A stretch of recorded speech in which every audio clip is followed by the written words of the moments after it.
Au printemps dernier, Seat restylait son fer de lance, l'Ibiza. La version la plus sportive, la plus radicale de la gamme n'avait pas encore eu droit à cet égard et c'est désormais chose faite. Voici la nouvelle Ibiza Cupra. Alors à l'époque, on avait déjà été très déçus par le restylage de cette Ibiza qu'on avait jugé trop timide de la part du constructeur. Et bien c'est exactement la même chose pour cette version Cupra. Alors certes, on remarque l'affiliation sportive de cette Ibiza avec une signature visuelle exclusive OLED, une carrosserie plus musclée, une assise plus basse, des jantes de gros diamètre et des rétroviseurs de couleur noire. Mais ne vous y trompez pas, cette Ibiza Cupra reste une cousine germaine très proche des Polo GTI et Fabia RS.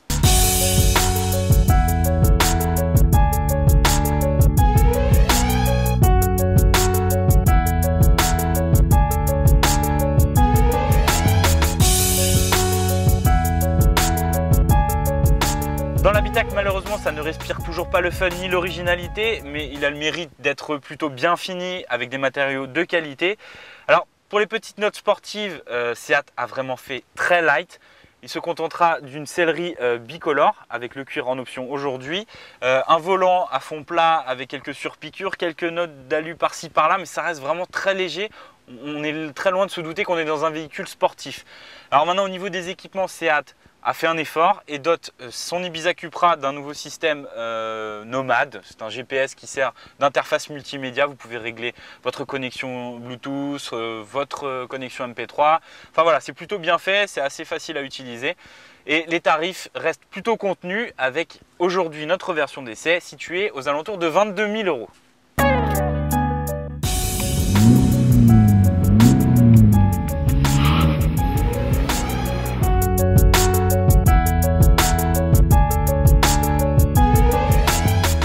Alors bienvenue à bord de cette nouvelle Ibiza Cupra. Alors c'est un restylage, donc Seat a vraiment fait light et s'est contenté d'améliorer les performances du moteur. Il s'agit d'un petit TSI 180 chevaux, un 1,4 litre suralimenté qui est aussi présent sur la Polo GTI et sur la Fabia RS. Alors les performances ont légèrement augmenté au niveau de la consommation et du 0 à 100. En moins de 7 secondes, on gagne 0,3 secondes.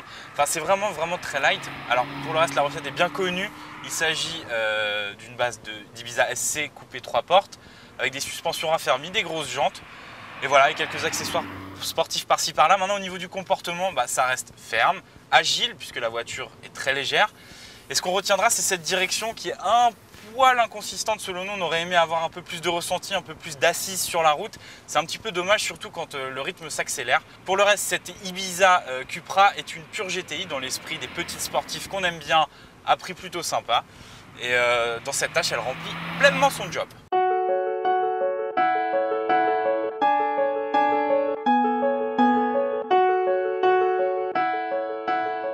Alors cette nouvelle Ibiza Cupra, qu'est-ce que ça donne? Eh bien, il faut savoir que c'est un restylage et pour l'occasion, Seat a vraiment fait light, que ce soit en matière de style, d'équipement ou de prestations routières. Il faut savoir que la base était déjà plutôt bonne. Le constructeur s'est contenté d'optimiser un petit peu les performances, que ce soit le 0 à 100, la VMAX ou à baisser les consommations. Alors certes, elle est moins radicale et moins pointue qu'une Clio RS, mais cette Cupra remplit pleinement son job de petite GTI à prix sympa, puisqu'elle est proposée aux alentours de 22 000 €. La commercialisation est prévue dès le printemps.